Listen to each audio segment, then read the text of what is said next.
Thank you for all of you joining us this evening for a basketball revolution in Oakland with Paul Brekke-Miesner. It's one of the several online lectures that we've been doing in the last few months. Just to let you know, and we'll talk about it at the end of our evening as well. We do have a couple more online lectures coming up, and we are even talking about in what ways we might be able to do walking tours sometime towards the end of the summer. So keep your eyes peeled for more information about that. We certainly hope to see all of you very soon. As I will say at the end, and as what says at the bottom of this slide, OHA is inspired and supported by Oakland faithful just like you.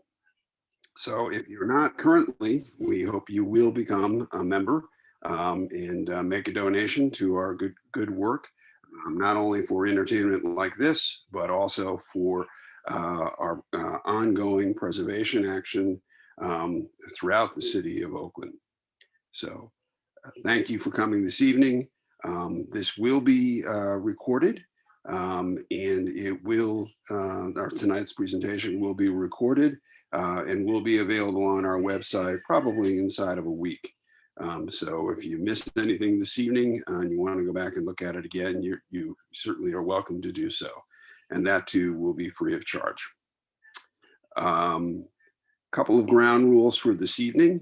You'll note that you have been, by our Zoom master, you have been muted for the course of the presentation. That's just to make sure we don't have too many background noises going on.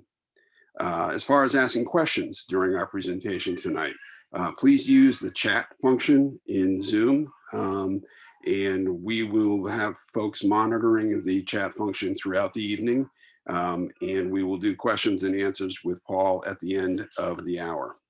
So please take advantage of that, and we look forward to having your questions. All right. So for those just arriving, I hear a few more dings coming in. You're in the right place. It's a basketball revolution in Oakland with Paul Brekke-Miesner this evening. Questions should be submitted via the chat function, and we will take questions at the end of the evening. Someone figured out how to write in the Zoom. I see a large yellow mark go down the middle of the slide. Well, clever of you. All right, so without further ado, let's get started with this evening. We are thrilled with tonight's presentation, or the opportunity of tonight's presentation, Basketball Revolution in Oakland, with Paul Brekke-Miesner. And those of you who don't know Paul, he is the author of this book, which I highly recommend. It's all about sports in Oakland, home field advantage, the city that changed the face of sports. Tonight, we're just talking about basketball, but in here is every sport you can think of: football, track and field, and of course, baseball. Great book, currently available via eBay and other resellers. And I encourage you to take a look at it if you have not already read it. So my first point here just is that Paul is the author of this consummate history on Oakland sports. Paul is a native and lifelong resident of Oakland. And I think this book is sort of the culmination of a lot of his observations, both as a participant and a director, and then writing for many publications. As you can see, he's written for a number of local publications and national publications about sports in Oakland. And he's been a frequent presenter, everything from the Baseball Hall of Fame to here tonight with OHA, and lots of things in between. So we're very pleased to have Paul with us this evening. And again, if you have questions during the course of the presentation, please put them in the chat function. Use the chat function to type out your question, and we'll get to them at the end of the evening. You are muted now, and we will open up probably the voice function for you at the end of the presentation as well. All right, without further ado, Paul, I'm going to turn it over to you. Nice to be here, Neil.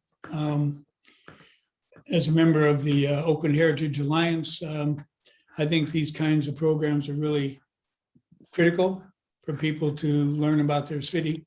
So I'm really glad to be here tonight to talk about one of my favorite topics, Oakland sports history.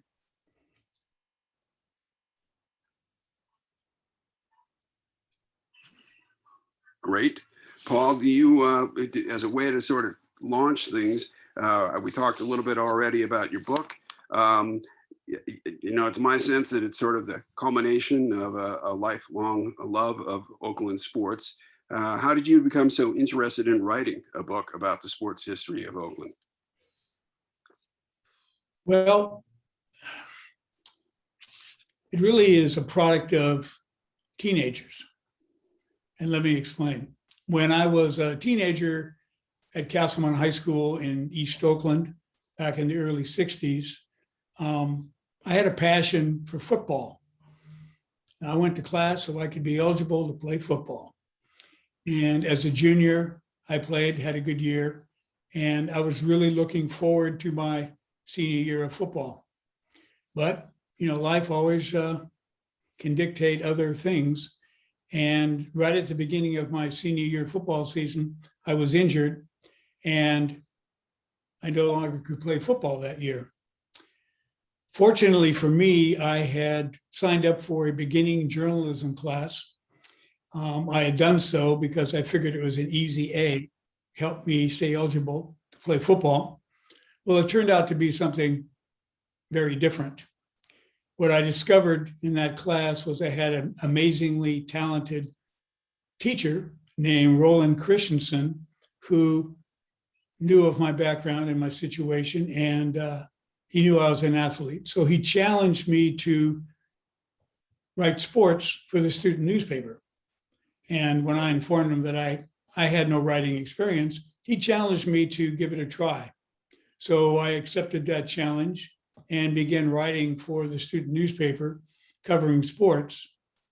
And for me, what was significant at the time was in the Oakland Athletic League in the early 60s, there was an amazing sports program going on. For example, I was going to school at Castlemont with a future Hall of Famer, Joe Morgan,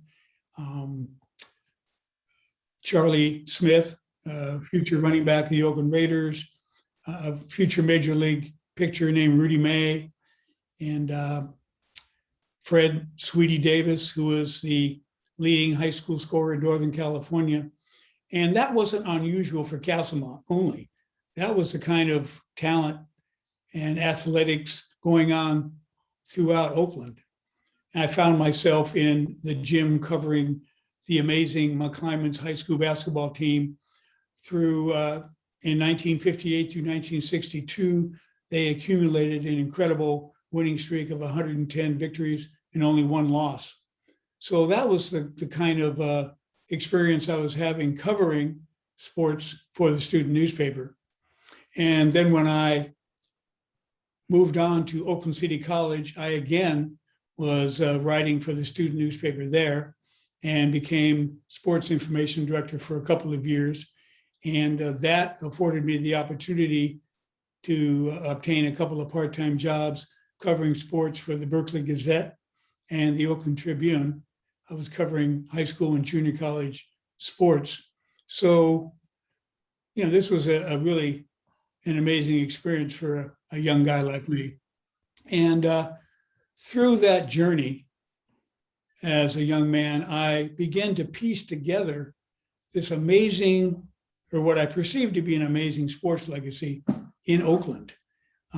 Just coming across athletes and former athletes that had done some amazing sports feat or broken down barriers, what have you, and found that they were from Oakland. So I began to collect photographs, sports memorabilia, sports stories. And then in my 20s, I began to seek out former athletes, in some cases, old timers, who had played the game. And to my surprise, they were very open for me to interview them. So I was collecting a lot of information. For what reason, I didn't really know, but it was kind of a hobby. And I just started accumulating information, putting it in a cardboard box, and did that for quite a few years. And then life kind of invaded, and I got married, had kids, and then my sons became teenagers and played sports at Oakland Tech High School. And one day I found myself at Bushrod Park in North Oakland with they and their teammates before practice started. And I was talking to a couple of the teammates, and I said to them, you're playing on hallowed baseball ground here. And they looked at me quizzically and inquired what I was talking about. So I rattled off the name of about a dozen former Oakland players, some of them Hall of Famers. And they looked at me like, they didn't know who I was talking about. Only one player, Ricky Henderson, did they recognize because he had just retired from baseball. So at that moment, I decided that I was going to go find that cardboard box and pull it out of the closet and start working on a book about the sports history of Oakland, because I really thought that these young men really needed to understand their sports history in their hometown.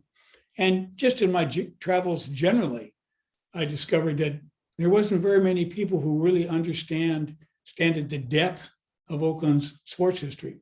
So that's how it really all started.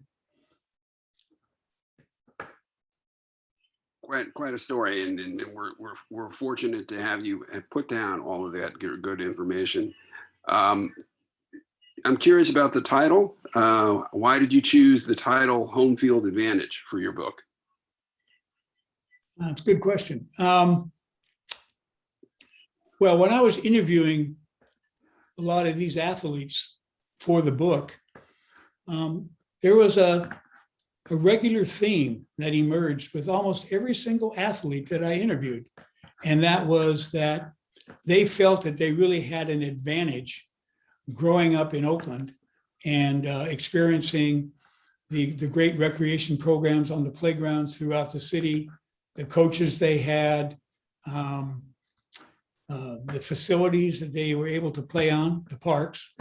And to them, it was really an amazing experience and really gave them advantage playing sports in Oakland. In fact, I can remember I interviewed Joe Morgan, future Hall of Fame baseball player, in an interview way back in the 80s. And he told me that he was shocked when he got to the minor leagues and discovered that he was so much better prepared than most of the ball players he was competing against, because he had the advantage of, growing up in Oakland and playing in the programs and on the fields of Oakland. And so that really underscored the whole point that I was hearing over and over again. And I could really relate to it because, I remember participating in some of those programs myself as a kid. And then later I was a recreation leader too in Oakland. And a lot of our viewers tonight might be surprised to learn that Oakland, going all the way back to 1908,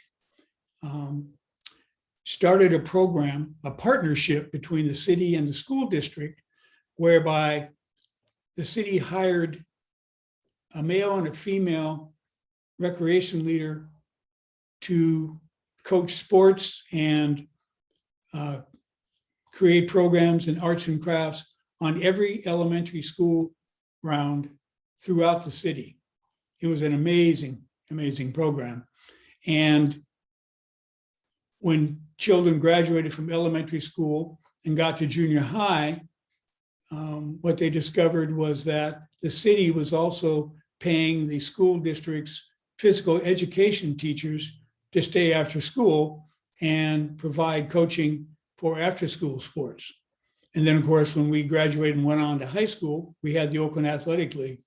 So what you had in effect was like a farm system, where from kindergarten through high school, you had kids in Oakland could avail themselves of this amazing youth program system. And of course, there are other programs as well, Boys and Girls Club, CYO,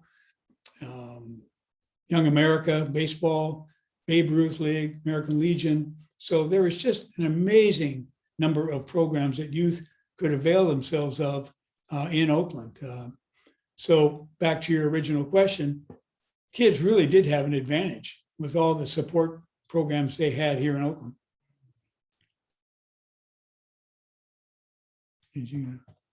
Sorry, I put myself on mute. So you talked a little bit about how they came up through it, but I mean, there ended up being some amazing middle school teams, right, or high school teams that maybe not even through the school, but just through off-school leagues. Where all sorts of combinations of people that were famous in their own right later on came up through that system, right? Yeah, absolutely. I mean, there was competition between schools at every level, elementary, junior high, high school, and outside of that public school system.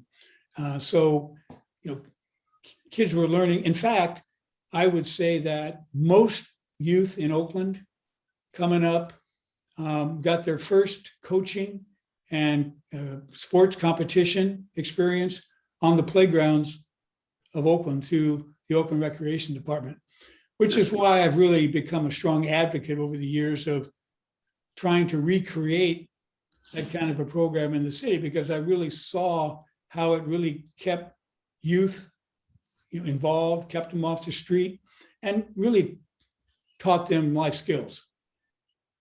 So someone like Kurt Flood, which is on your slide here, who we know as a Major League Baseball player, he would have likely played a variety of different sports coming up in Oakland, correct? Absolutely. Yeah. It was rare that a famous athlete that I discovered, it was rare that a famous athlete coming up in Oakland didn't participate in many of those programs. Interesting.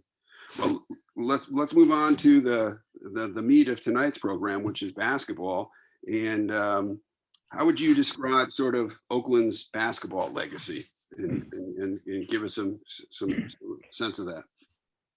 Well, we know that basketball was created in 1891 by James Naismith.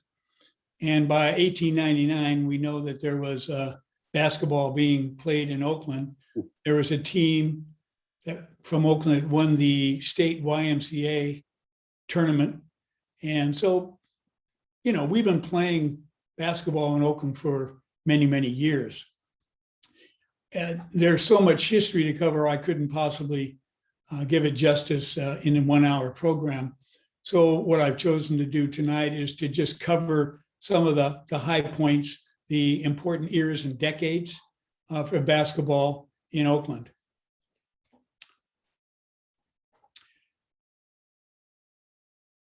The 1940s was really I think, the beginning of a significant basketball legacy in Oakland. And of course, this was the war years, World War II. And in the 40s, the game of basketball was beginning to change, as well as the face of Oakland. Oakland was, during the war, of course, a center of the war effort with the shipyards and railroad yards and so on. So as young men left the area to go fight in the war, there was this huge labor void. So the federal government and the Kaiser shipyards recruited significantly in the South to find that labor force, for the war effort here in Oakland and the Bay Area.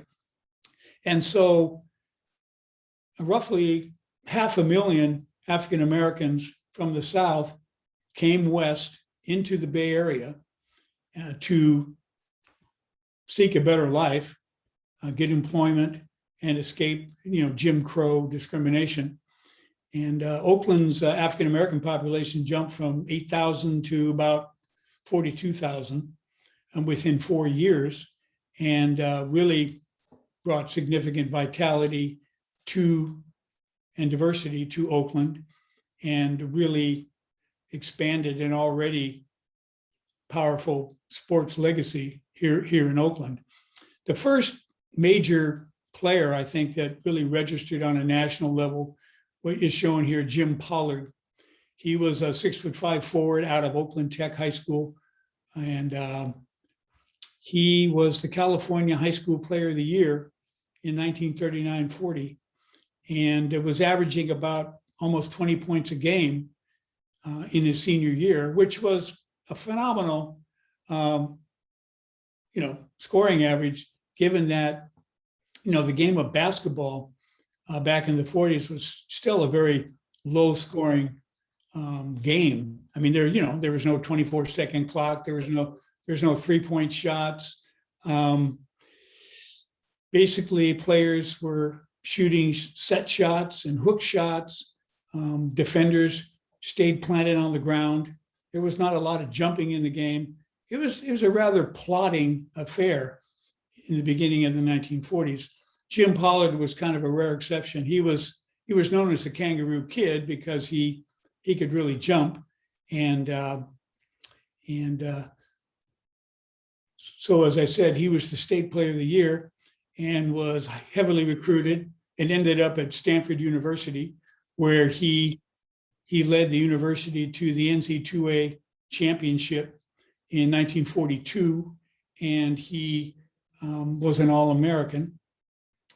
And then after a couple of years in the military, he came home to play with the Oakland Bittners in the Amateur Athletic Union, which was, if you were a college player who had used up your college eligibility, you would, if you wanted to play basketball, there was really no professional basketball to speak of in the late 40s. It was just starting to emerge. So AAU basketball was the best quality basketball in the land beyond college. So he came home and played for the Oakland Bittners for a couple of seasons, and then pro basketball launched around 1950 or so.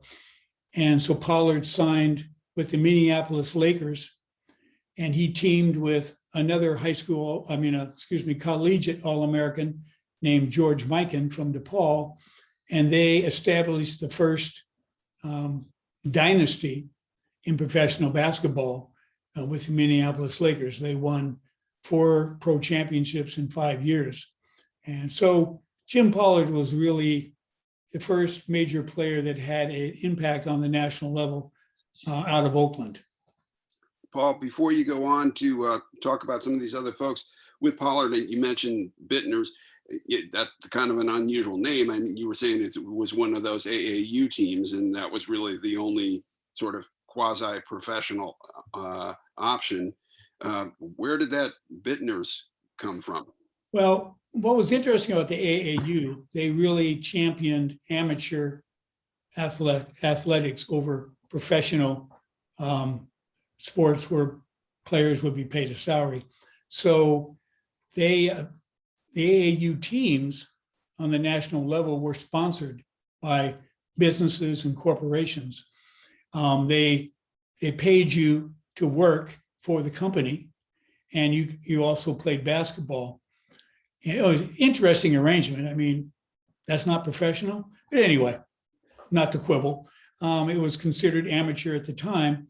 And the other benefit for playing AAU basketball back then was that the United States Olympic team was selected from among the best AAU players and collegiate players at the time. And so there was some real benefit to AAU basketball back then. And Lou Bittner, to answer your question, he owned an insurance company in Oakland. It's a rather small business, but he was intent on bringing a championship to Oakland, which he eventually did. So the next major player to come out of Oakland. I had one other follow-up for you there. My guess would be that they could consider them still amateurs in the same way that the Soviet players were in the army of the Soviet Union, but could play in the Olympics. So I assume these AAU guys could still play in the Olympics when they came up because they weren't professionals, correct? That's correct. Yes. So the next player of national import coming out of Oakland was a kid named Don Lofgren, shown here. And he also came out of Oakland Tech High School. He was a 6'6" player, very talented. In fact, I would claim that he was one of the most talented players ever to come out of Oakland that no one's heard of, or not many, at least. He was also the California High School Player of the Year at Oakland Tech in 1946. And because Oakland didn't have a junior college back then, he went to junior college in Sacramento. But word spread about his abilities, and a couple of players at the University of San Francisco went to their coach, Pete Newell, one day and said, there's this kid out of Oakland named Don Lofgren that you really need to recruit. This kid is an amazing player. And Newell immediately became interested and said, well, where can I find him? And they said, well, that's a problem. Right now he's in jail. So it was a very interesting recruiting trip for Pete Newell back then. Lofgren was in jail because he got drunk and got into a fight and in a bar. And this was kind of his legacy for the rest of his life, unfortunately. But he was recruited by Newell and came to USF, where he became a two-time All-American and led USF to the National Invitational Tournament title in New York, which is kind of a rare occurrence because back then in the 40s, it was fairly rare that a West Coast college team would come to the Mecca of basketball, New York City. And USF came to New York and took the city by storm. They won the NIT. Don Lofgren was the MVP of the tournament. But more important, for the first time, players and the news media back in the East saw a kid that was using a jump shot. And he's now credited with being the first to use a jump shot in basketball, and which was a very rare sight. In fact, the media in New York, it was calling him a man from Mars because they'd never seen such a shot.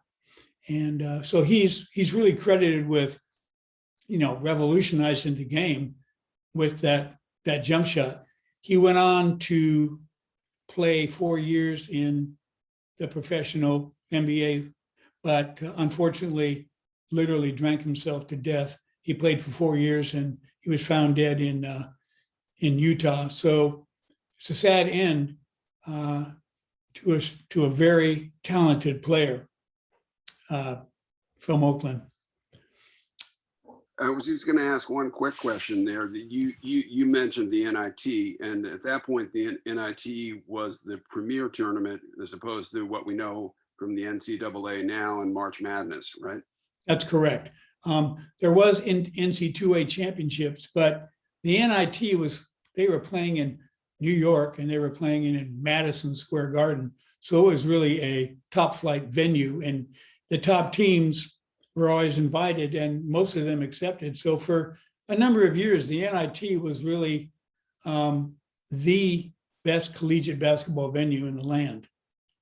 So there was a lot of other eventful things happening in the 1940s in Oakland.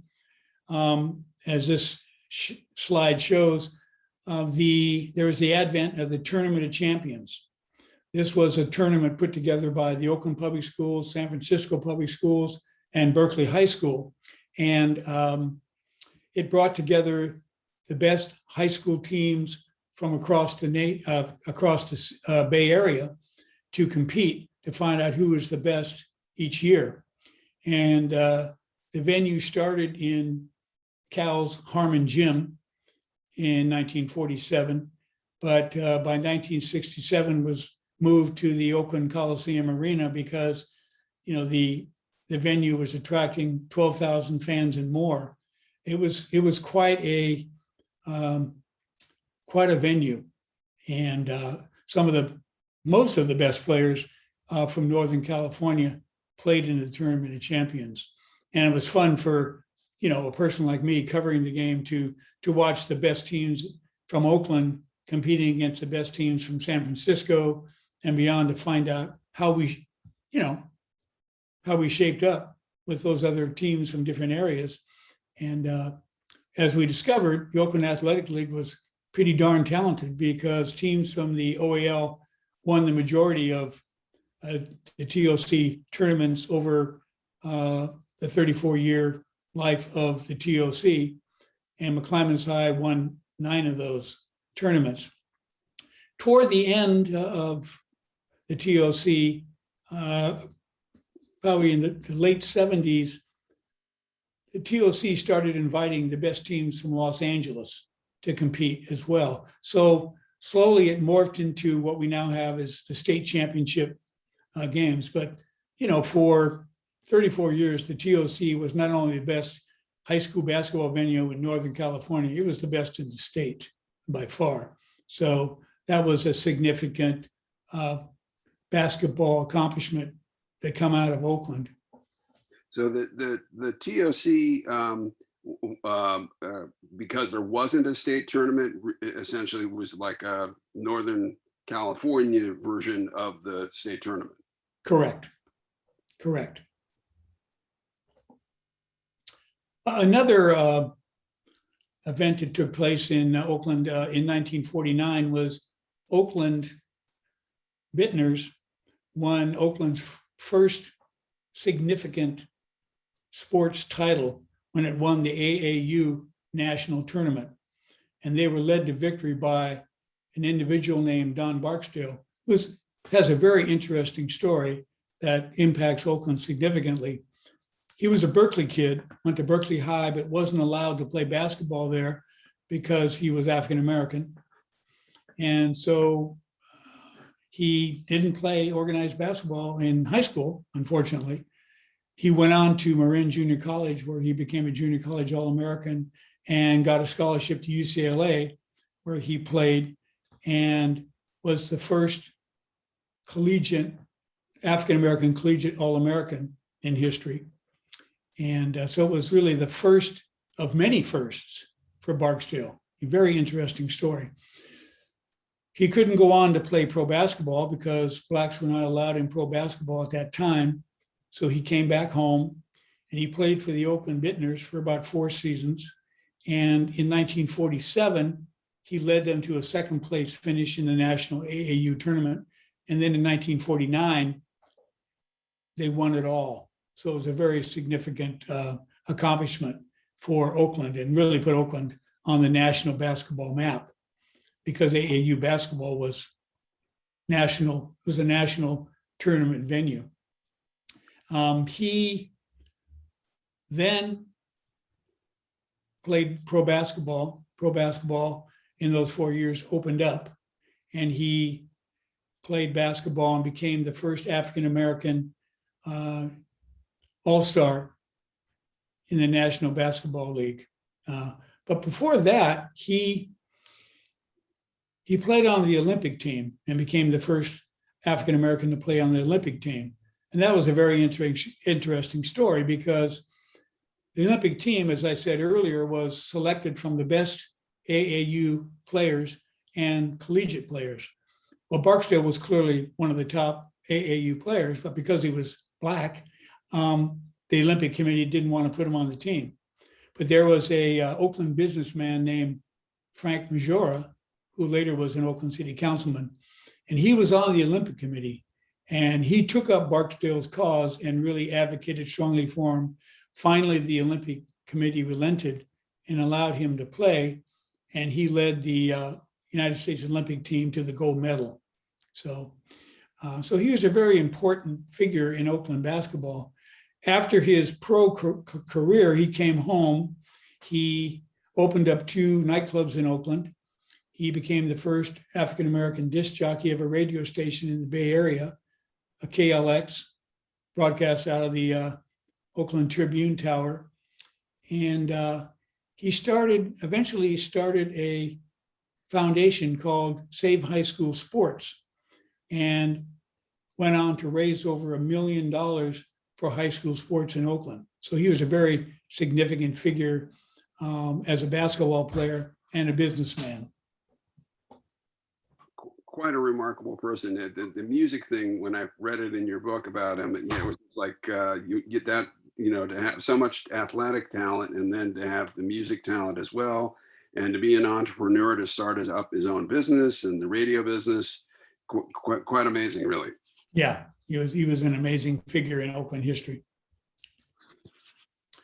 So I mentioned earlier about the major migration of African Americans from the South to Oakland to work in the war industry, the shipyards, the railroads, the foundries, etc. And a really vibrant African American community developed. And with that, some amazing talent emerged in West Oakland, which added significantly to Oakland's already significant sports heritage. Legendary high school coach George Poles in 1951-52 discovered that he had really 3 players competing on his teams, Bill Russell, Frank Robinson, and Curt Flood. And as you recall, Bill Russell later went on to become a Hall of Fame basketball player, the first African-American coach in NBA history.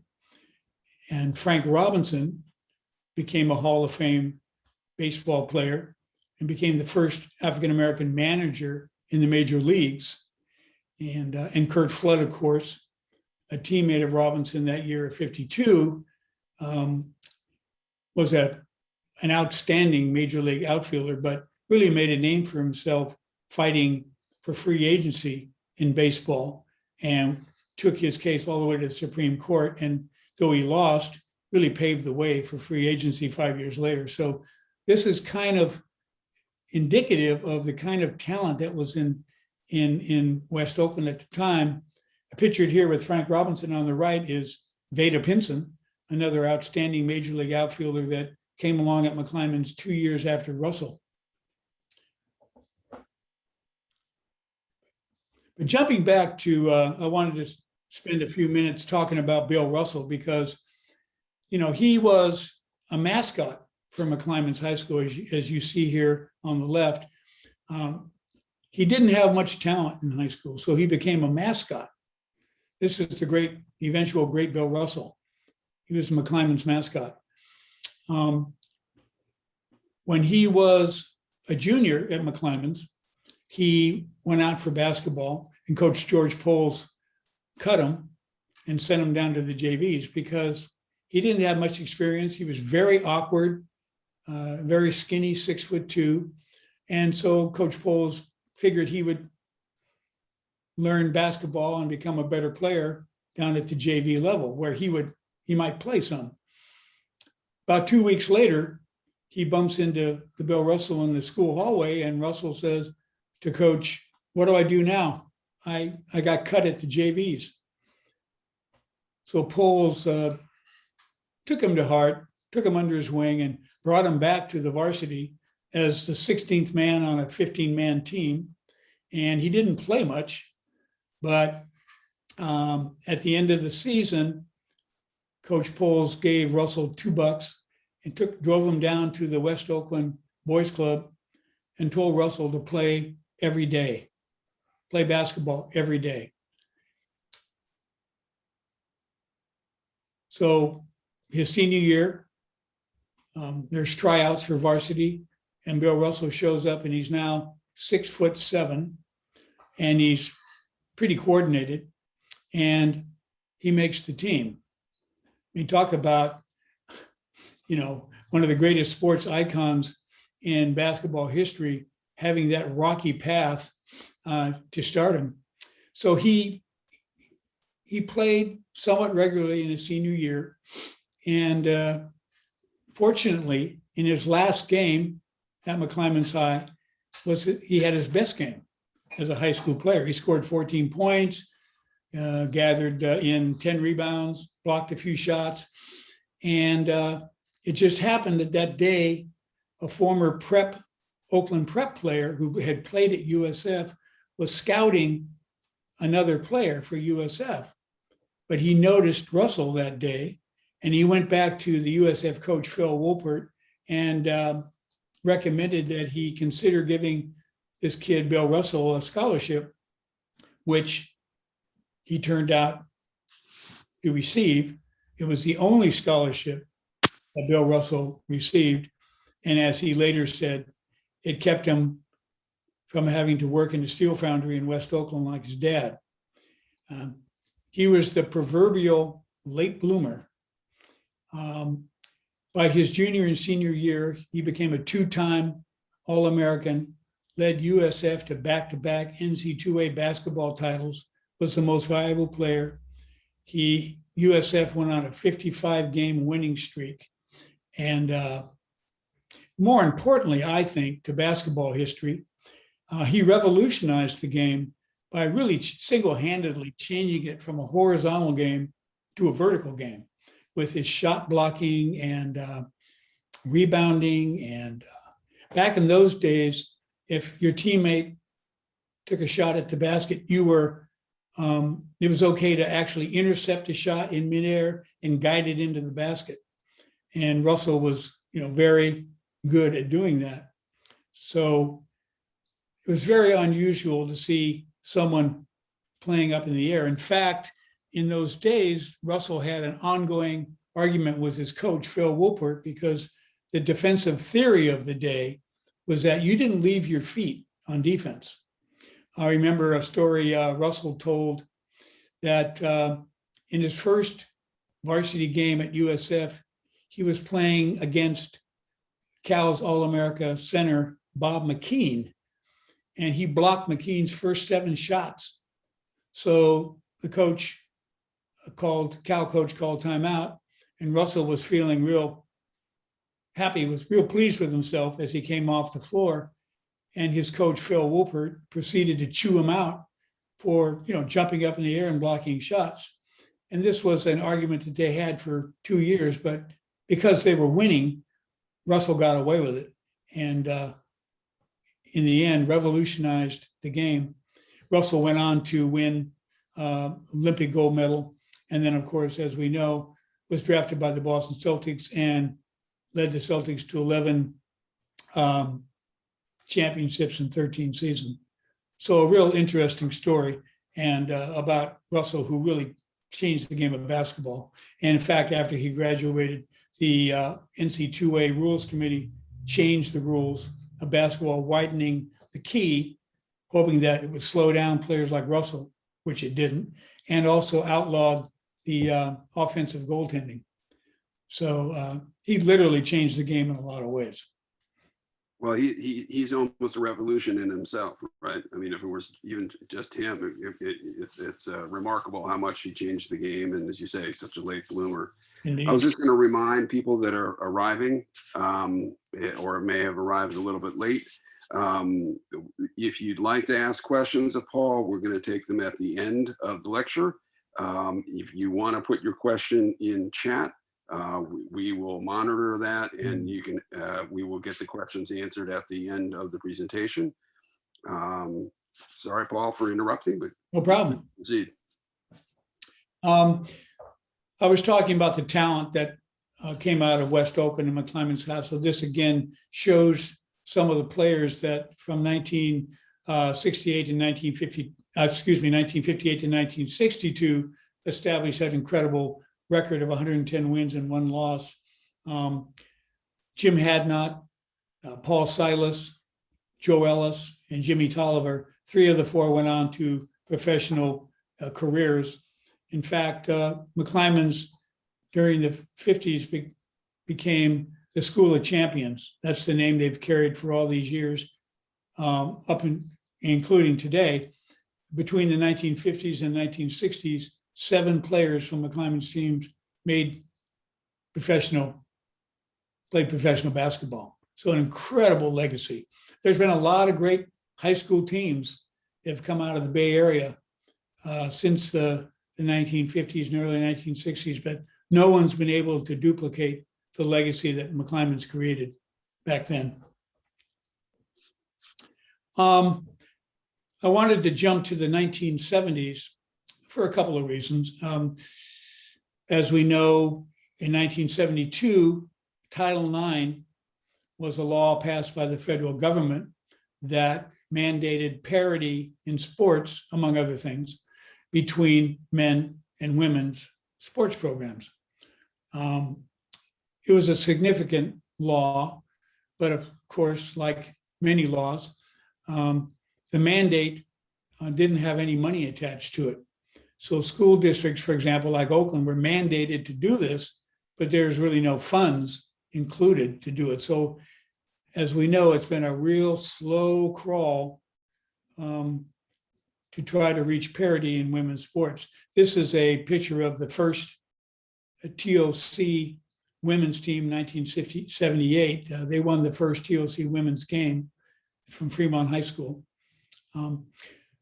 So as we know, as significant as it was, women are still fighting for parity. Women in high school and college have, fewer teams, fewer scholarships, lower budgets, and at the professional level, significantly lower salaries. These are 3 women from Oakland, Rahima Stevens, Amisha Carter, and Alexa Gray Lawson, that made the WNBA. And I dare say that if there had been more parity more quickly, in Title IX, there would have been a whole lot more young women shown on this slide. The other significant thing that happened in the 1970s that Oakland became a point guard mecca for the country. And it all started in a small area of East Oakland with this player named Lester Connor from Fremont High. He led Fremont High School to the TOC title and the #1 ranking in the state high school polls.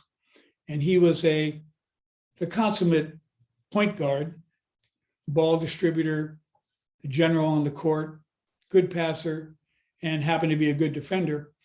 And he went on to become an All-American at Oregon State and had a long career in the pros. So he was really the first point guard that I feel really started the point guard revolution coming out of Oakland. I know that a lot of people that are viewing tonight might have heard that New York City considers itself the point guard mecca, but when you see that the following slides, I think that it's time for New York City to move over and bow to the point guard legacy of Oakland. After Lester Connor, the next point guard in line was Brian Shaw. He happened to be in the stands that night that Fremont High, led by Lester Connor, won this TOC. And there was a lot of talent on the floor that night, but Brian Shaw told me that he was focused on watching Lester Connor. He was the player that this youngster was fashioning his game after. And 6 years later, when he was at Bishop O'Dowd, he was a significant point guard in that great program at Bishop O'Dowd. And he went on to a 14-year career in the NBA, won 3 NBA titles with the LA Lakers, and was a really talented point guard. And so he was the second in a line of outstanding point guards coming out of Oakland. He handed off the torch to Gary Payton. Anybody who hasn't heard of Gary Payton is not a basketball fan, because I think he's legitimately, at least in my estimation, the greatest or most versatile point guard ever to play in the NBA. He could do it all. He could score, He could handle the ball. He could pass and rebound at 6'4". But more significantly, he was a shutdown defender. This is something point guards weren't known to do, is be a great defender. And to this day, he's the only point guard in the NBA to win the Defensive Player of the Year award. So Payton was the next in line, and he tutored the next point guard. He tutored him on the playgrounds of East Oakland. That was Jason Kidd. And Jason Kidd is an incredible story. I started seeing him play as a ninth grader at St. Joe's in Alameda, where he became the state player of the year and led the St. Joe's to 2 state titles. And his passing with the ball was something that people have never seen before. It was just amazing. He could throw pinpoint passes between his legs, behind his back, blind passes over his shoulder. You know, I'd certainly have never seen any player like this. He was really a man-child playing the game in the 9th grade. He was playing against, players, 3-4 years older and just totally dominating. And he was the rare player who could really take over a basketball game without scoring. Just an amazing, amazing player. One of the best ever to play in the NBA.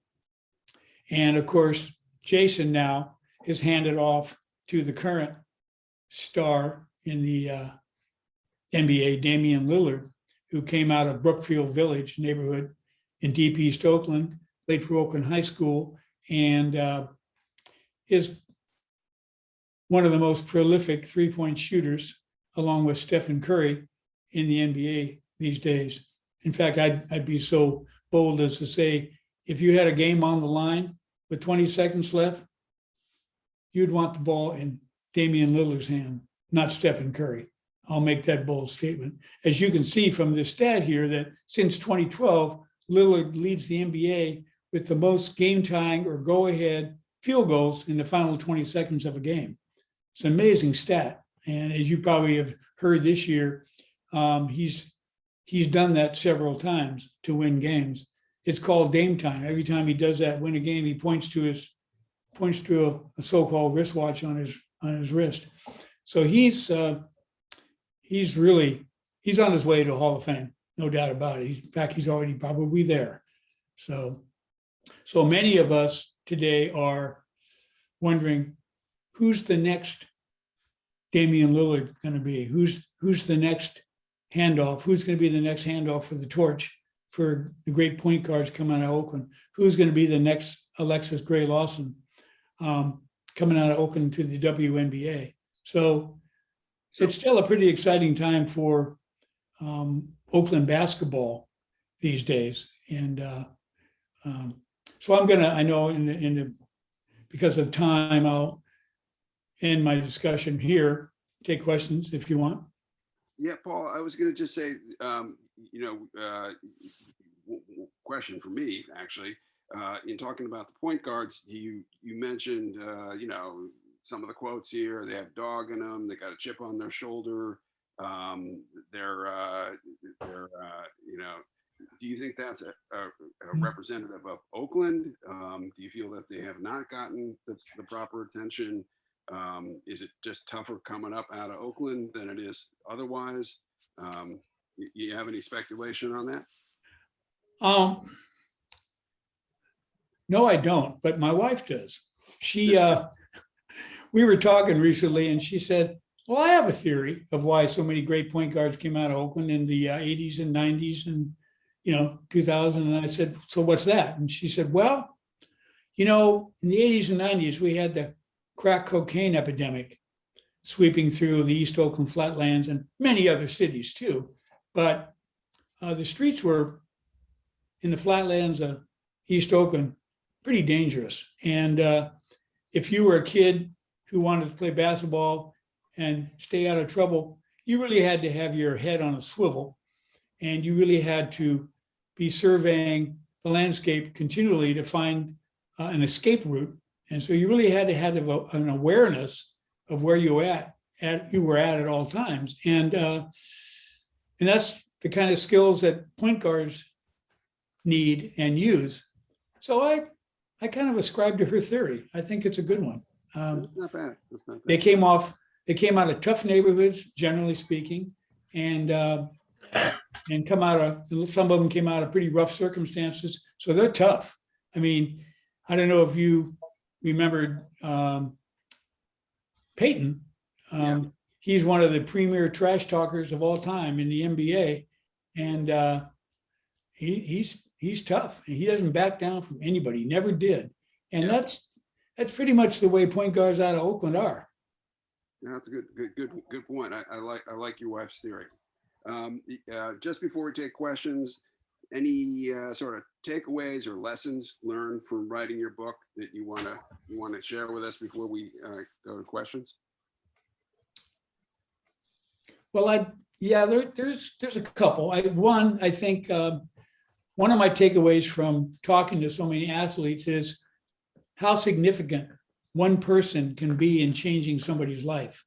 So many of the athletes that I interviewed talked about one person, a coach, a teacher, an uncle, someone who had a major influence on their life at a very critical juncture. And which is why I've become, again, an ardent supporter of recreating those recreation programs in Oakland. And because there's no doubt in my mind, I mean, I think about that teacher at Castleton High School who really turned my life around. I think about Mayor Frank Mott, who instituted this amazing program, a recreation program across Oakland that, produced so many significant athletes and stand-up individuals over the years. I mean, just it really jumped out at me of how many athletes could name one person that really turned their lives around or made a significant difference. I think the other takeaway was it's kind of a sad one. I mean, there's a lot of players, talented ones over the years, say the last 70, 80 years, who never got a shot, either because of racism, they didn't get a chance to play, or circumstances. I mean, some of your viewers here probably have heard of Hook Mitchell, who Gary Payton and Jason Kidd will tell you is probably the most talented player to ever come out of Oakland, but the streets got him before he found a support system. He's got a great street legacy, jumping over cars and doing 360-degree turns in the air and slam dunking. And he's known nationally, Hook Mitchell, but he never really got much beyond junior college and never had the shot because of his life circumstances. The streets got him. And there's a lot of players for a lot of reasons, key injuries, for example, who never really got to show their talent. Yeah, and I know you've talked a little bit about George Poole, but some of the coaches that they were coaching many sports, and I know you got to know several of those coaches very well. Yeah, there were an amazing number of coaches in Oakland. In fact, what was one of the interesting things about doing the book is I discovered how many of the legendary coaches in Oakland were Oakland kids themselves. They were raised in Oakland, and they went to the schools in Oakland. They went away to college, got their teaching credential, then they came back and coached. So they really had deep roots in Oakland and really knew Oakland. And I think that's one reason they really had such an impact on the kids in Oakland. Some of the early ones were George Poles, McClymans, Al Kite, Oakland Tech, Roy Reichert at Castlemont High, and the list goes on and on. I could spend the next half an hour clicking off the names of so many outstanding coaches that athletes referenced. Yeah. And it's so critical in their development as athletes. Time is getting away from us, and if you have to depart, we understand. But now is the time when we will go to some questions. I'll step in and read off of the chat room. Please, thank you, Yeah. Charles. Go right ahead. Okay. Okay, so Stephen Dells asks, of all the Oakland basketball players you know or wrote about, give us your starting five. Oh, wow. Woo. I was afraid of that question was going to come up.